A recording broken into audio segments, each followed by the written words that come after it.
So, up until this point, we have been just using Riemann sums to find the approximation of the area underneath the curve. So, and we've been talking about the fact that if we had infinite number of rectangles, we would get the exact value, right? So that is what we're moving towards today. But in order to be able to do that, you have to be able to set it up where you're using n rectangles instead of 4 rectangles or 8 rectangles or 12, right? So let's just graph this real quick. We got to go from 0 to 2. We've got x squared, so it's a pretty simple graph here. So 1, 2, 1, 2, 3, 4. 0 squared is 0. 1 squared is 1. 2 squared is 4. Here. So we are looking for this area right here.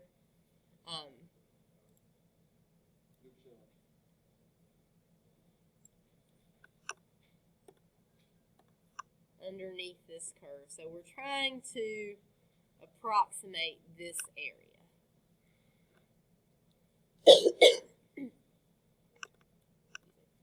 Alright, so normally, if I knew I needed 4 rectangles, right, I would take the length of my interval, which is 2. I would divide it by 4. It would give me the width of each rectangle, right? If I had 8 rectangles, I'd take the length of my interval, which is 2 minus 0, which is just 2, right? I'd divide it by 8. Each rectangle would have a width of 1/4, right? If I had 100 rectangles, I'd do 2 divided by 100 to figure out how wide each one of the rectangles is. In this case, I need a very general expression where it's in rectangles, okay? So the width of each rectangle is going to be 2 over n.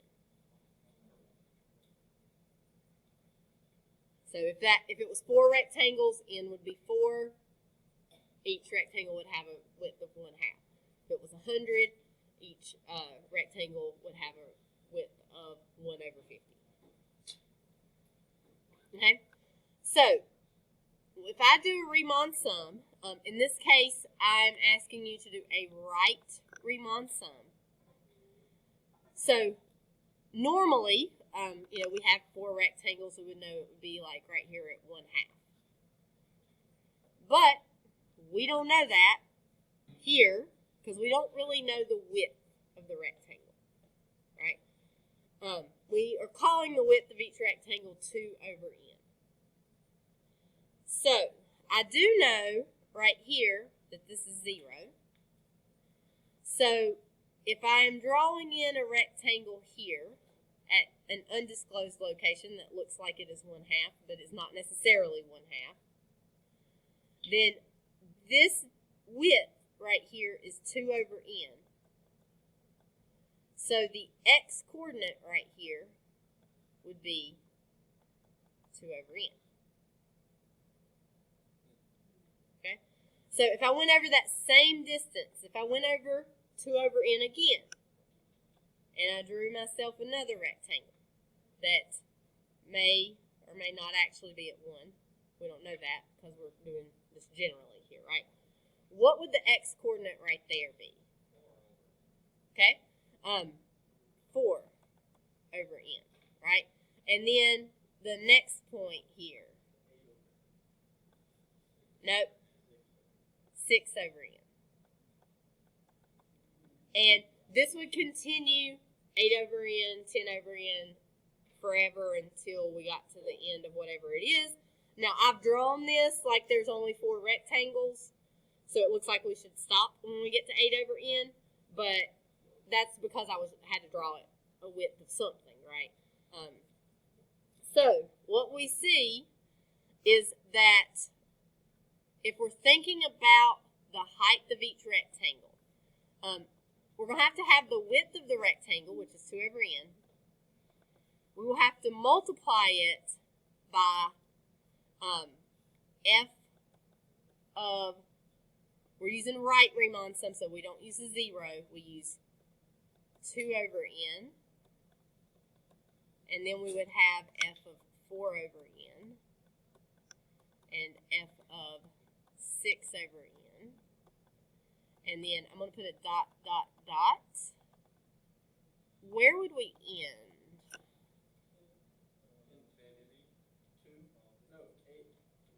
I would end right here at 2. Which I could also think of as, I also could think that of as 2n over n, where the n's would cancel and it would become 2. Right? In fact, let me just write it like that.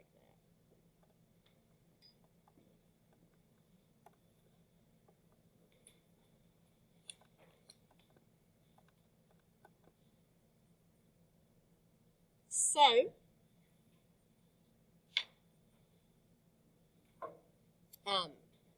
actually, should I write it like that, or should I just do? Let me do.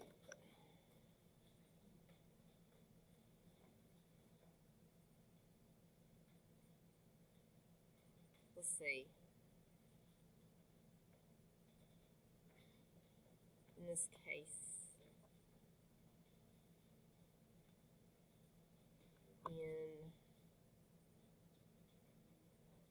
I think we're okay here. Maybe. Alright. I might decide that I want that to be different here in a second. Alright. So,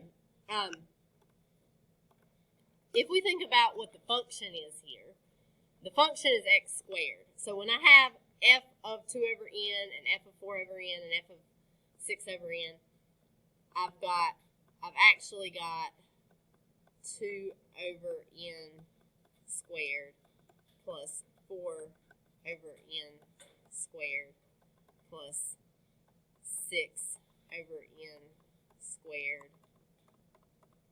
all the way till I get over here to 2n over n squared.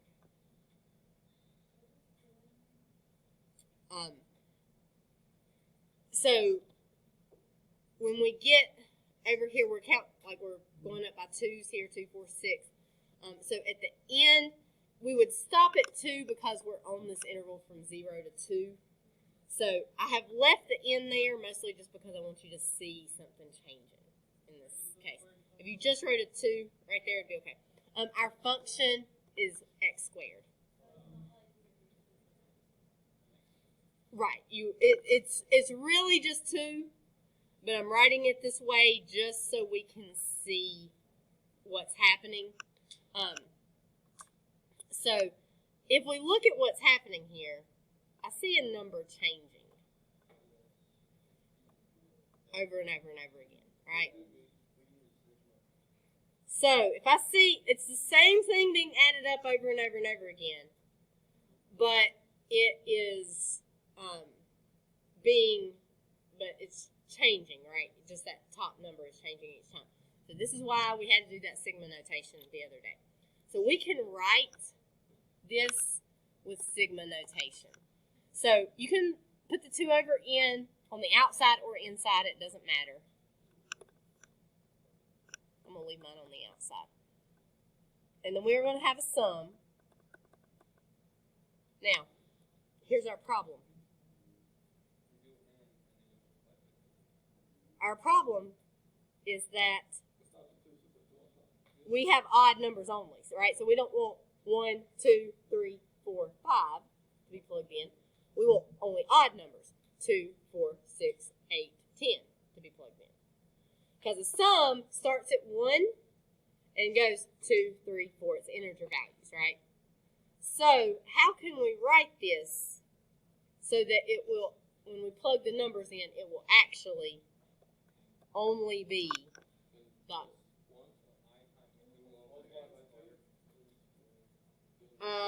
not n plus 1, because like when we plug in 5, if we plug in, yeah, so not n plus 2, because when you plug in 3, 3 plus 2 would give you 5. That'd be an odd number. Just multiply it by 2. So if you plug in, if you do 2n, or 2, don't use n, use I. I is the value that is changing over n, like so. And we would put an n here on the top. Because n is your number of rectangles. Yeah, so n is the number of rectangles, which is a number we don't know.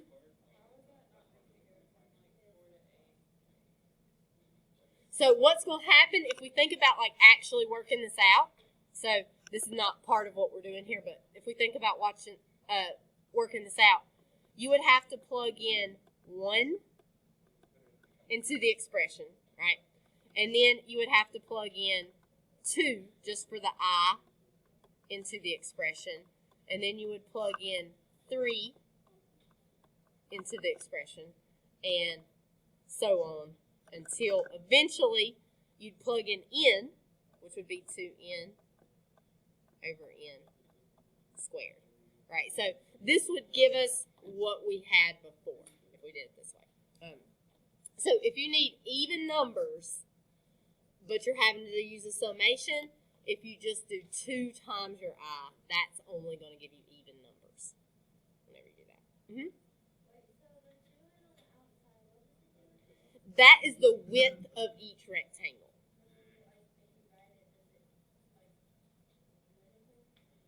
It has to be there because for like a Riemann sum, you got to take the width of each rectangle and multiply it by the height. This sum right here is only the heights, so it has to be there. But it can be on the inside or the outside of the sum. It doesn't really matter where you put it because it's an n, not an I. It's not changing, so you can just put it in either place. Yeah, it's going to be a constant. All right, so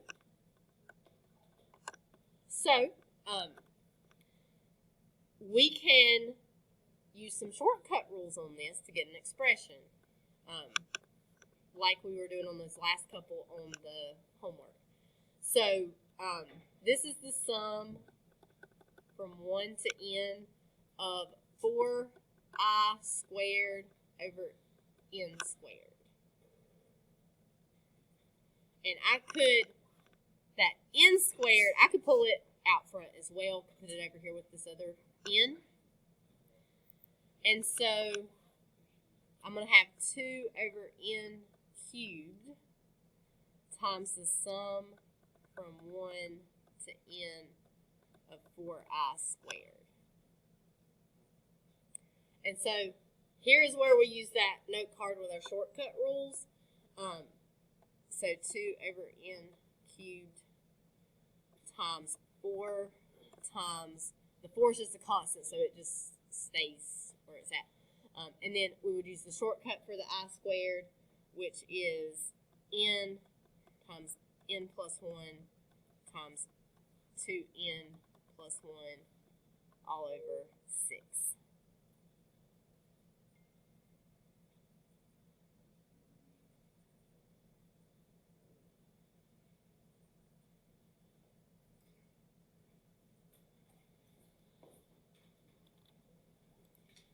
So, if we simplify this a little bit, it might be helpful to you to do this over to the side and sort of like look back at it. If I distribute right here, I'd get n squared plus n, and then I'd have to multiply it by 2n plus 1. If I distribute that, I get 2n cubed plus n squared plus 2n squared plus n. So you get 2n cubed plus 3n squared plus n. It might be good to have that written down, maybe like circled over to the side, because you're going to find yourself having to do that a lot because that's the shortcut for this. So I've got, this is 4 over 1, so I've got 8 over n cubed times 2n cubed plus 3n squared plus n over 6.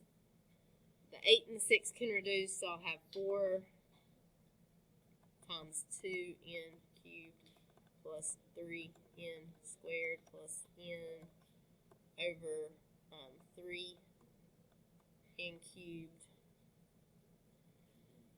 You could factor out an n if you want here, and cancel it with 1 here. So you have 4n times 2n squared plus 3n plus 1 over 3n cubed. One of those will cancel. So you end up with 4 times 2n squared plus 3n plus 1 over 3n squared. This expression is what we're looking for. You may distribute here.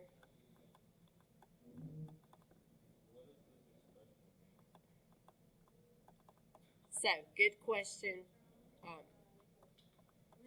So, if we think about what in the world they were asking us for, because all this sigma stuff like really gets crazy right here, right?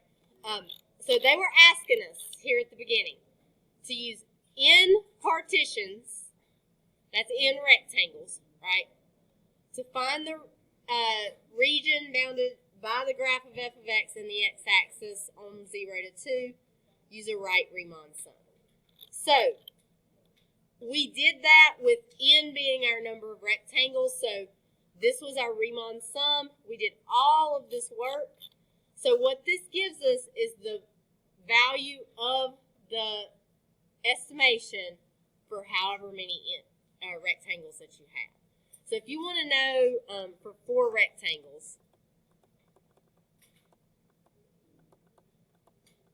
then you would just plug in 4 to that. So you would have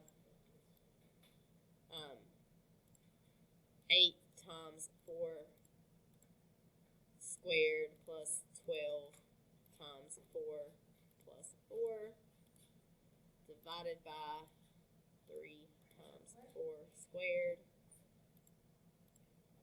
3.75. Right, so for 4, that's what you have. For 8, you could plug in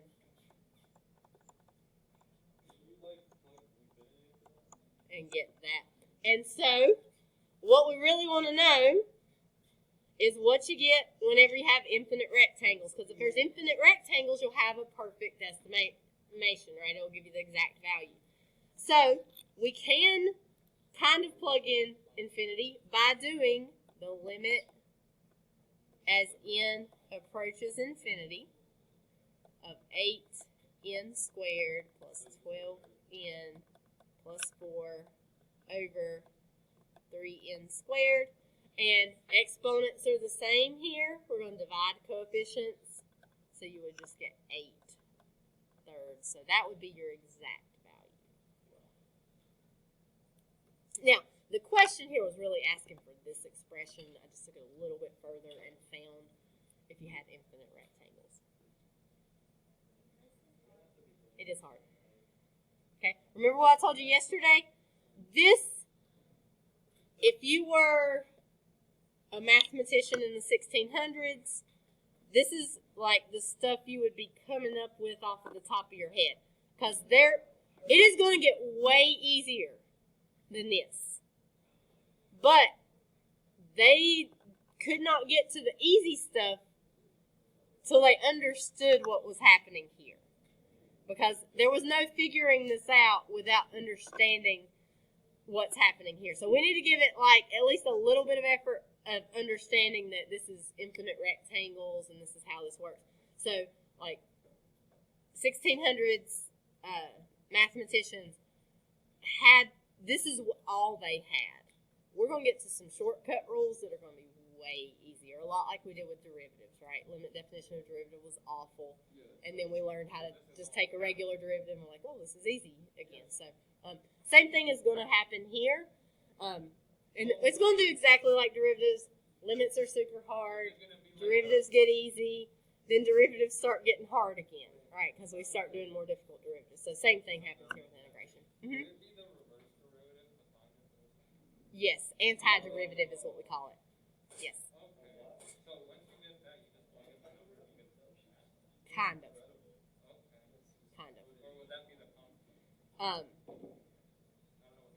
Yeah, you're just a little bit ahead of with what you're asking, but we will get to eventually doing that. Yes.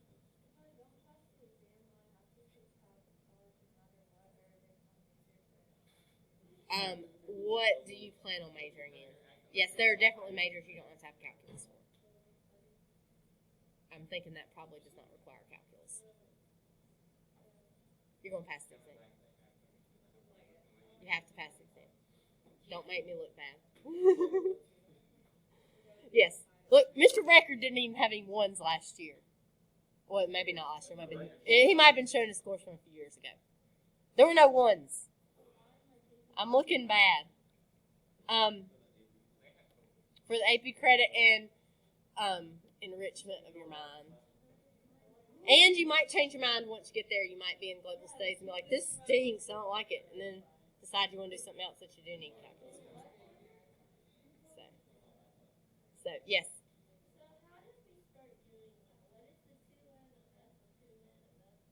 Let's do another problem and I'll try to walk you through that. Okay? All right. Yeah. Especially with that first part. Yeah. Okay, so we'll just, I think we could go way too far with that one problem. Let's try another one and see if that helps. So this is your limit definition of an area of a region in the plane. So this stuff right here, the sum of the f of c, this is your height of each rectangle. And this delta x right here, this is your width of each rectangle. And so there's also this down here. To find the width of the rectangle, you just need to know the length of your segment that you're looking at, and you'll divide it by n. So on the last one, that was from 0 to 2, so we did 2 minus 0, divided it by 2. All right, so let's try another one. Now, I will also say this. I used a right Riemann sum for that. You could do it with a left Riemann sum, but if you do it with a left Riemann sum, your I has to be 0, which means you can't use shortcut rules, which means you can't do any of it. So, just always use a right Riemann sum. Also, I am only going to give you ones where your interval starts at 0. The reason for that is because if your interval starts at 7, then you need the numbers to be, 7, 8, 9, which again has an interval, not an I that is not 1, which means you have to adjust it, and it gets really complicated. So we will only be dealing with ones where your interval starts at 0.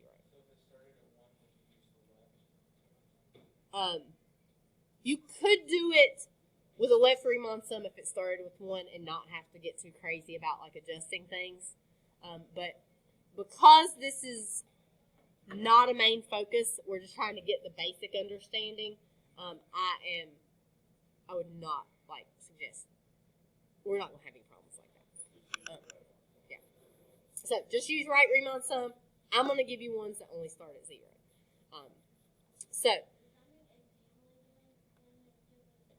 I doubt there's going to be any on the exam for sigma notation, because this is sort of just developing the understanding, and then we're going to get into actually using it in a much more user-friendly way soon. But we got to spend at least a little bit of time understanding this. So, all right. So, we got 4x plus 2 from 0 to 4. Right?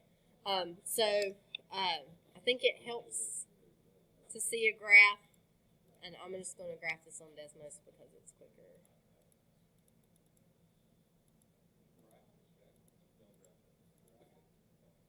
All right, so f of x is 4x plus 2. And we're just looking from 0 to 4.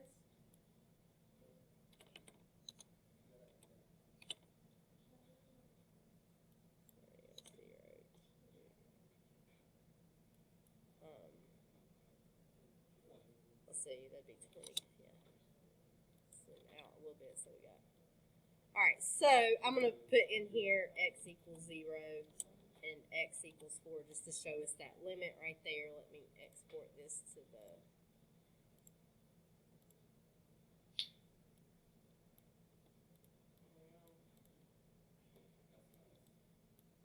Alright. Now, you may also notice it'd be really easy to just find this area using a geometry formula. Right? But right now we've got to use sigma notation. I'm going to give you easier ones like this only because if I give you harder equations, it makes it really hard to do the sigma notation, right? So, like, we wouldn't actually use sigma notation if we had this problem. We just find the area of that trapezoid right there. But,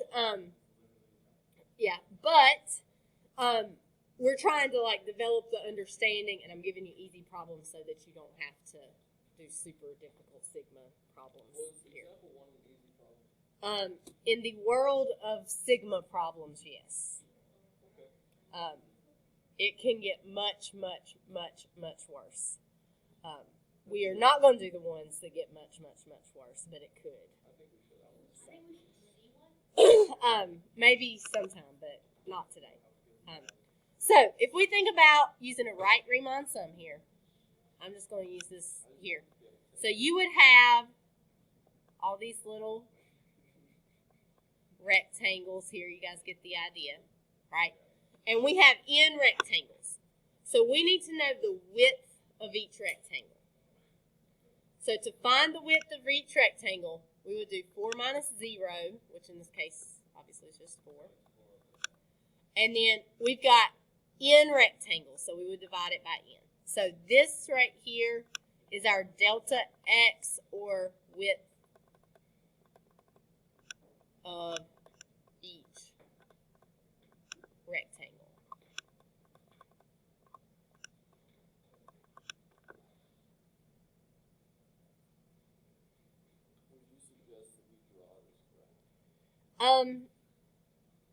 If it helps you to understand what's going on. But it's not necessary. Like, I won't be looking to see that you have it on these. If it helps you, it can be good. All right, so the width of each rectangle is 4 over n. So this little rectangle right here has a width of 4 over n. So what is the x value right here on this graph? Not the literal x value, but what we know theoretically. What? It would be 4 over n, right? So the next one would be 8 over n, and then 12 over n, and then 16 over n. Close enough. All right, so if we want to find the height at each one of those points, right, then we would plug 4 over n into the equation, right? So, like for our first rectangle, width would be 4 over n. The height would be f of 4 over n. I'm gonna write this out a little bit longer than I did the first time to see if that helps you guys understand where it's coming from. So the next one, the width of the rectangle would still be 4 over n. They all have a width of 4 over n. But the height would be f of 8 over n. So that would be the height that you see right here. Yeah. And then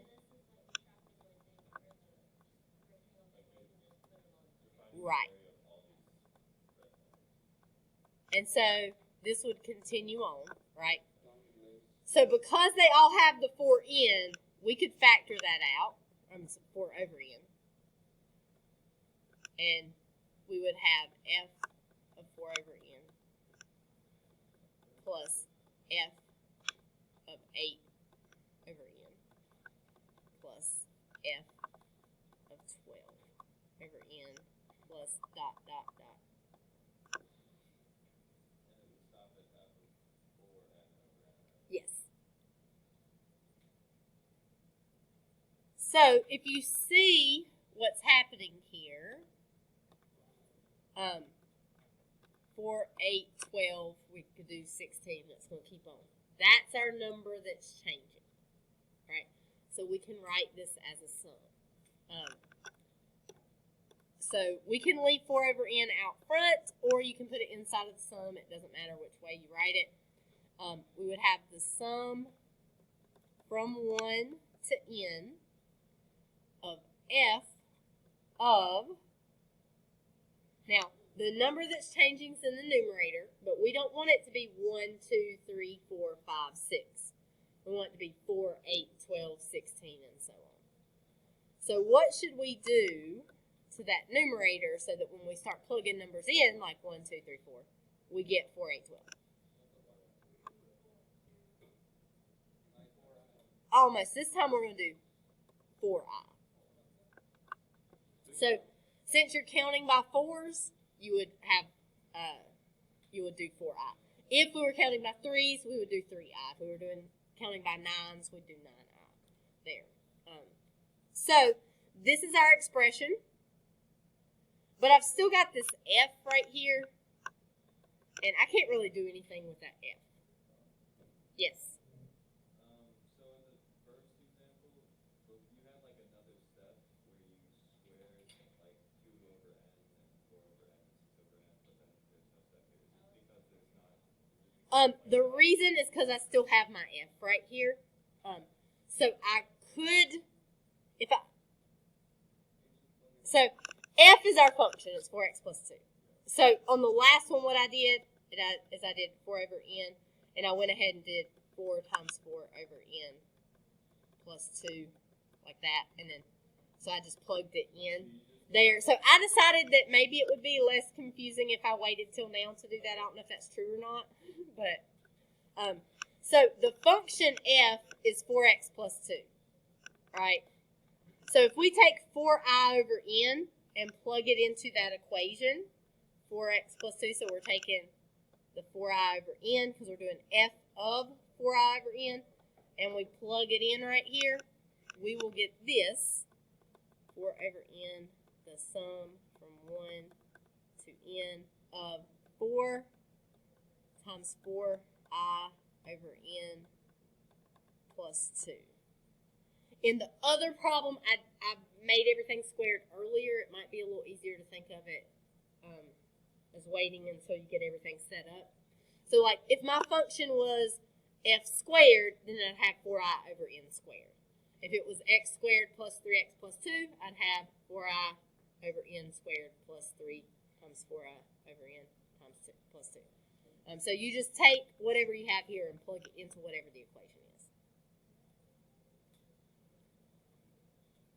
All right, are we okay here? All right, so now we can simplify and use our shortcut rules. And once we do all that, then we'll do our limit as n approaches infinity. So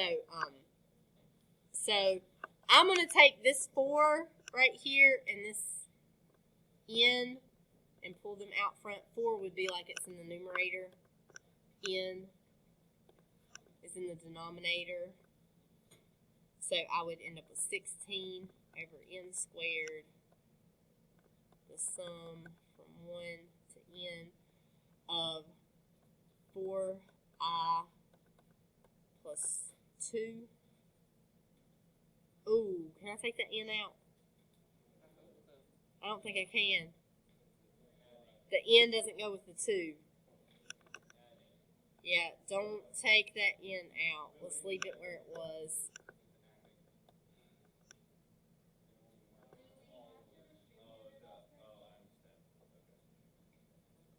Yeah, I cannot take that n out. So, let me get rid of it. Because On the last one, I could take it out because there was no constant out there at the end. But if I take the n out, like it is, this is being distributed to everything, including that 2, but the n does not go with that 2. So, can I take the 4 out? I can't take the 4 out either, can I? Oh, don't take it. Yeah, I can't take the 4 out either. Oh, let's just back up. I've messed it up. Let's back up. Don't take anything out because of that 2. That 2 is your problem. You could if you wanted to, but you'd have to factor it out of that 2 right there. Yeah, you could if you wanted to, but let's just leave it where it is. I think it'll be easier like that. So let's just simplify it this way. Let's not. You don't have to take anything out. It is a little bit easier, but in general, I guess if you've got more than one term, maybe it's just easier to leave it in there. So I got 16i over n plus 2.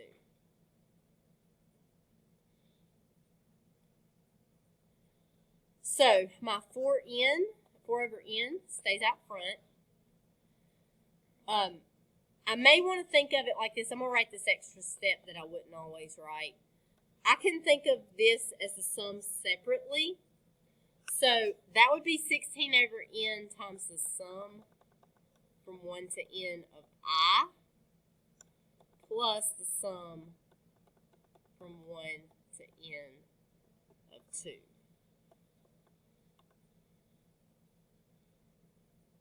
So whenever I do my sum separately, I can pull out the 16 over n as long as I also am doing the sum of that 2 over here. But make sure you keep those brackets there. So shortcut for I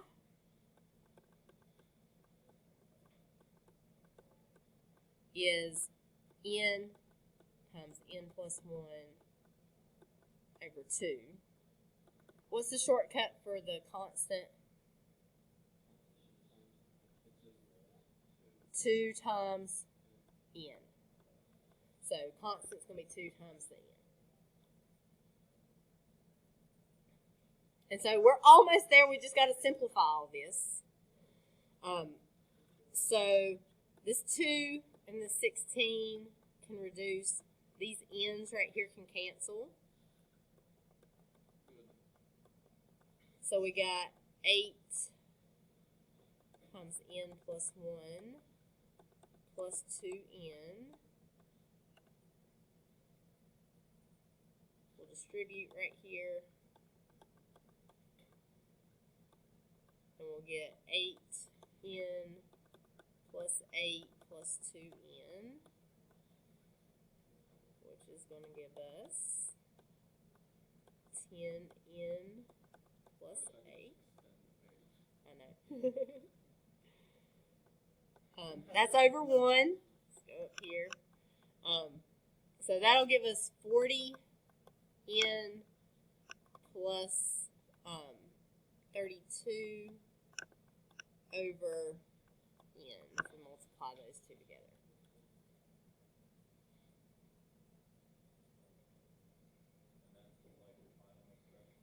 This is your final expression. So this tells us the estimate with n rectangles. How many rectangles do we want to have? We want infinity, right? So once we get all of this, we're going to do the limit as n approaches infinity of 40 n plus 32 over n. And this is just Bobo-Botno, eats DC. Exponents are the same. And we'll just get 40.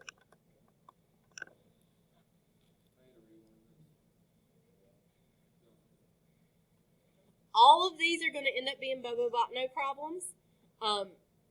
They should pretty much all have exponents are the same if they have an answer, right? So if you get something where you have like an n squared on top and an n on bottom, or an n on top and an n cubed on bottom, if you don't have exponents the same, it is probably because you have messed something up earlier in trying to get to this point. Because I find these problems exhausting. And by the time you get down to 40n plus 32 over n, you can't even really remember what you were doing because there's been so much work done. But your last step here is your Bobo-Botno for all of these. Okay, questions? All right, let's do one more. Oh, wait, no. We do have one more, don't we? Yeah, we do. Okay, so definite integral notation. I gave you this just a little bit. I gave you this just a brief overview because I gave you that worksheet that also had integral notation here. So in this, it's going to give you the area under the curve of f of x on the interval from a to b. A is we call our lower limit of integration.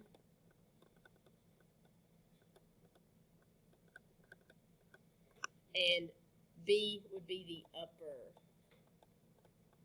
limit of integration.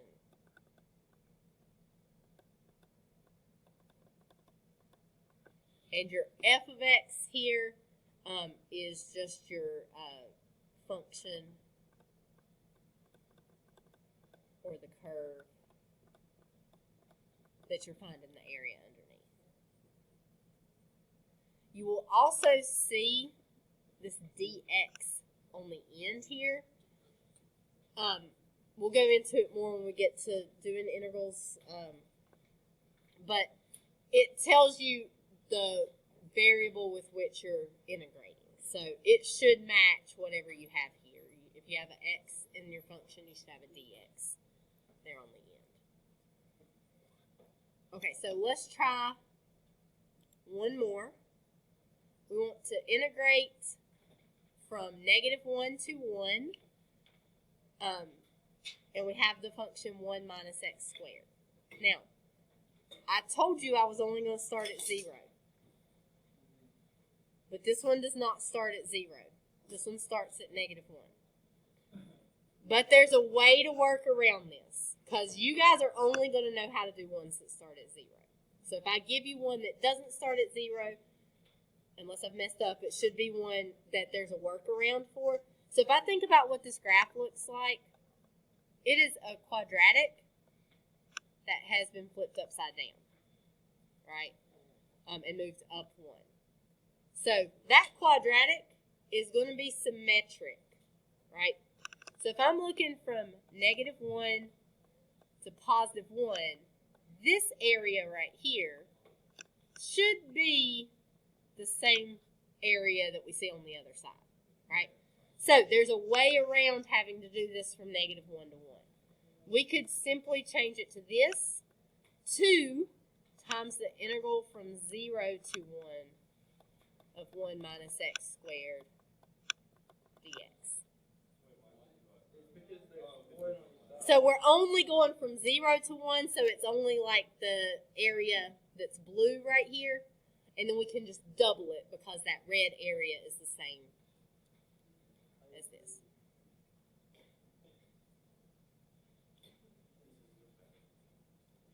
So I'm just going to work on this right here. Let's remember we need to double our answer at the end. So if we're only going from 0 to 1, let's think about our delta x, our width of our rectangle. What's the length from 0 to 1? Just 1.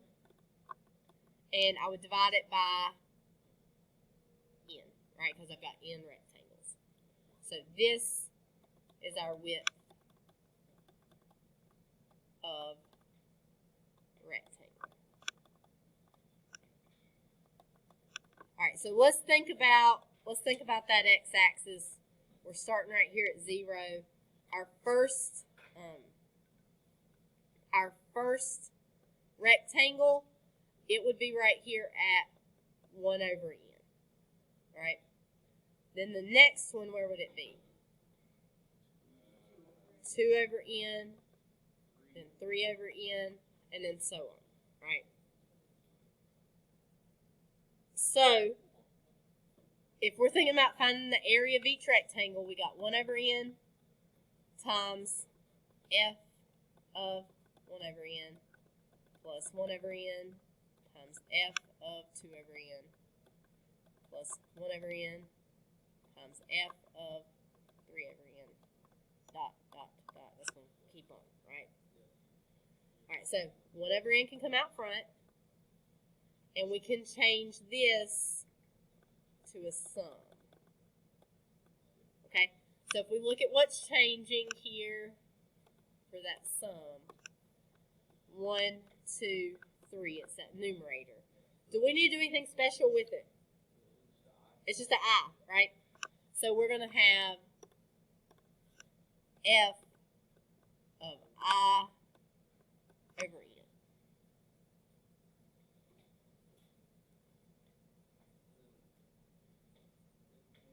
So our f, our function, is this 1 minus x squared, right? That our f of x would be that 1 minus x squared here. Mm-hmm.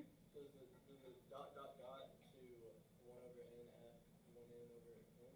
Yes. Yeah. Well, what does that mean? I know it goes. It's always going to end at n, so it's really not going to be that important for you. Yeah. So for everything we're going to do, we're not going to do anything for that. So f of I over n is going to be, we're going to take this I over n right here and plug it into that equation. So it's going to look like this. 1 over n times the sum from 1 to n of 1 minus I over n squared. So I'm taking I over n, I'm plugging it into that equation. I'm going to stop here.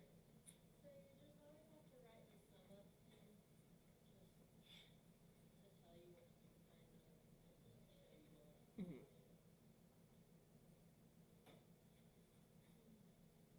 And so at this point, we can simplify this a little bit and then use our shortcut rules. So we would have 1 minus I squared over n squared.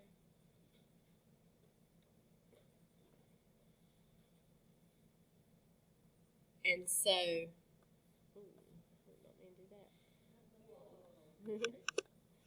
all right, so we'll have 1 over n. And then what's our shortcut rule for the sum of 1? Just 1 times n, right? Minus, I'm going to put the 1 over n squared out front. We need the shortcut rule for I squared, which was that n times n plus 1 times 2n plus 1 over 6.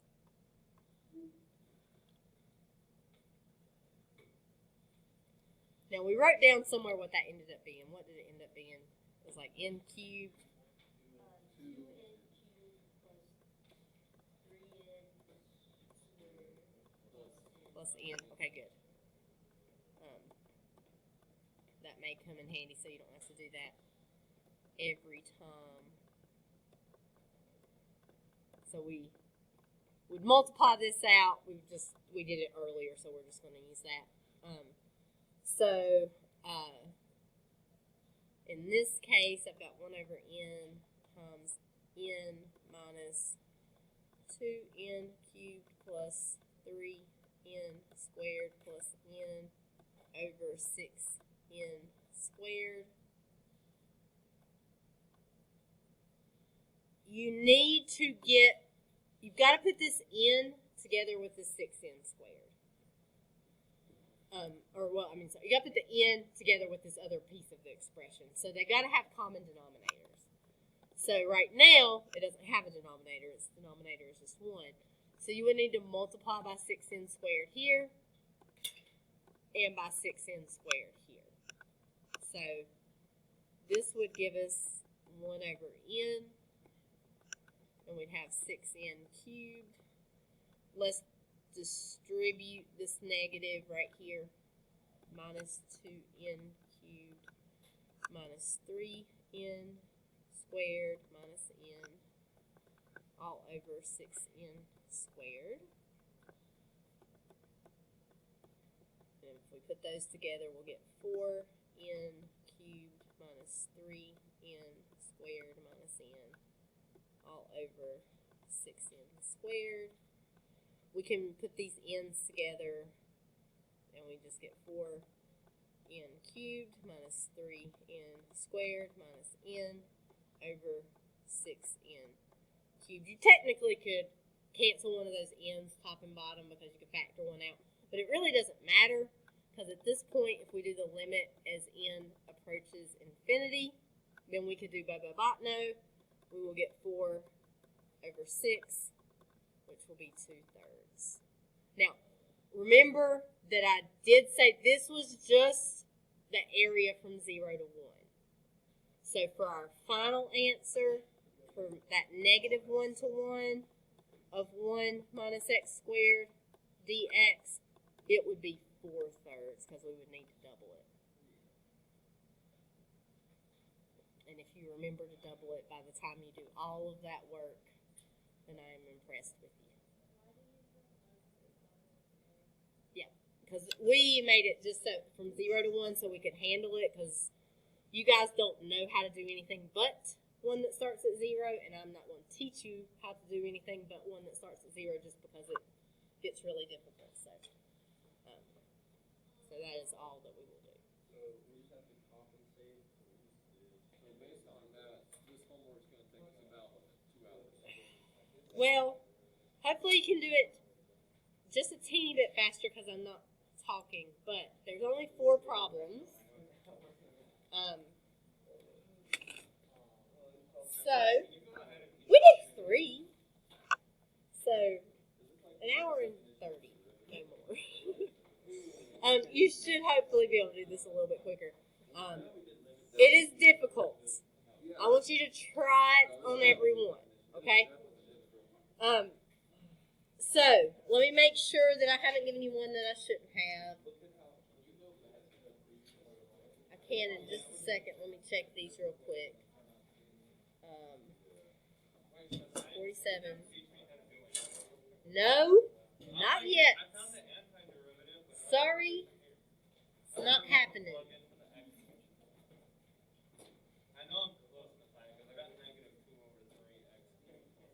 I'm not telling you.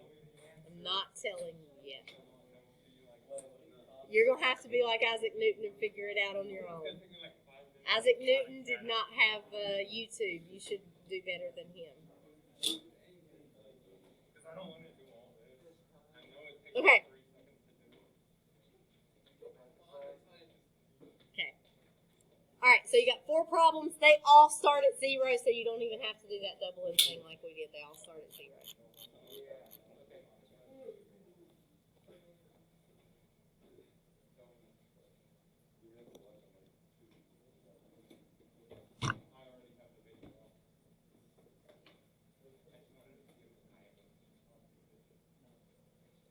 I can teach you. I've taught many children before. This is like limit definition of a derivative but for an integral. Correct. But this still makes more sense than freaking related rates. Yeah. Related rates is probably something we should go back and look at later.